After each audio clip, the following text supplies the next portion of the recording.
আরিফ ভাই এবার আল্লাহ নাম নিয়ে শুয়ে পড়েন। একটু বসো। কি এটা? এটা একটা গিফট, এটা রুমে যে খুলবা। কাকা কাকি ভাই ভাবি সবার জন্য নিয়ে আসছি, তুমি যারা যাইতে পারো। আচ্ছা আরিফ ভাই, আপনার একটা কথা জিগাই। হ্যাঁ জিজ্ঞেস করো। বিদেশে যাইয়া আপনি কত টাকা ধরা খাইছেন? বাড়ি ঘর অফিস ব্যাংক ব্যালেন্স সব 10+। 10 লাখ? আপনি সুস্থ আছেন কেমনে? আপনার তো মনে অনেক জোর।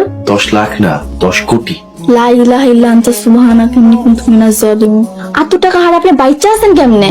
তুমি কাল আমার সাথে এক জায়গায় যেতে পারবে? কোথায়? সেটা কাল সকালেই বলবো, খুব সকালে উঠতে হবে, পারবে? পারবো। তাহলে এখন আমি যাই, ভোরে উঠতে হইব। Good night. Good night. এই সাত সকালে ওটা কই গেল? মনে হয় নুসরাত নিয়ে গ্রাম করতে গেছে। এত চিন্তার কি আছে? কোনো কিছু না কইয়া ভোরে কই জানি চলে গেছে। এত বছর পর ধরা খাইয়া জমি বেচতে আইছে। ভাবি দেখছো আরিফ ভাই কত বাজার নিয়ে আইছে? ওয়াল্লাহ ভাই, তুমি দেখি গোটা বাজার তুলে নিয়ে আইছো। চলো জমি দেখাই, এই ফাঁকে জমির দাম কেমন সেটাও যাচাই করে মনে। আরিফ ভাই মাত্র বাজার থেকে আইছে, পরে যাইও। আপনি যান, হাত মুখ ধুয়ে আসেন। আমি আর ভাবি ডাইলে চেলে খিচুড়ি বসা দিতেছি। বাজারে গিয়া দুই ভাই গরম গরম পরোটা খাওনি কি করে? ভাই ঘন্টা খানেক পর গেলে কি কোনো সমস্যা হবে? তুমি খিচুড়ি খায় তারপরেই যাই। আরে এই যে পুরো জমিটা যে দেখতেছো, এখানে 16 বিঘা জমি আছে, এখানে 6 বিঘা হলো তোমার। সব চাইতে সরু জমি হলো এটা। তাই তো জমির দামও বেশি। এই জমি বিঘা প্রতি কত? এই ধরো 2 লাখ টাকা। এত কম? এই তাও তো এই জমি নেওয়ার মানুষ নাই, কারণ মানুষের কাছে টাকা নাই তো। বাবা সুজন সাথে কে? ওনাম আরিফ, আমার ছোট চাচার ছেলে। প্রায় 8 বছর পরে বিদেশে গ্রামে আইছে। আসসালামু আলাইকুম। ওয়ালাইকুম আসসালাম। 8 বছর পর দেশে আসলা? তোমরা তো সেই 15 বছর আগেই গ্রাম ছেড়ে চলে গেছো।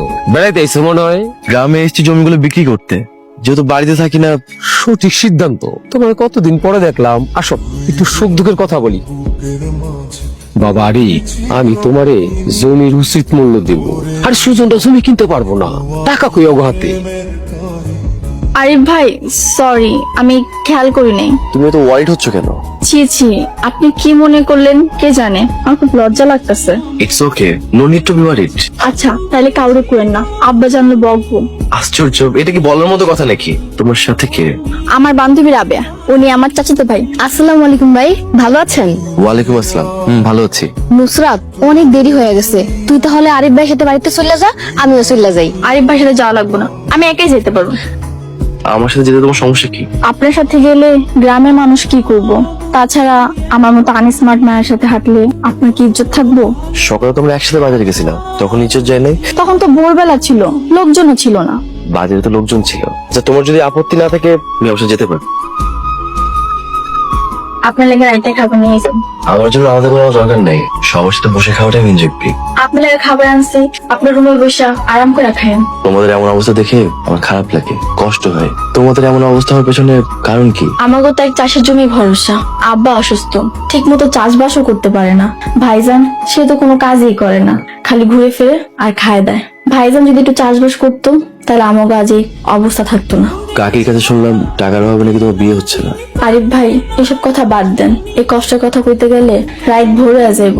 আপনি খাওয়া নেন, আপনার খাওয়া শেষে প্লেট বাটিগুলো নিয়ে যাবো।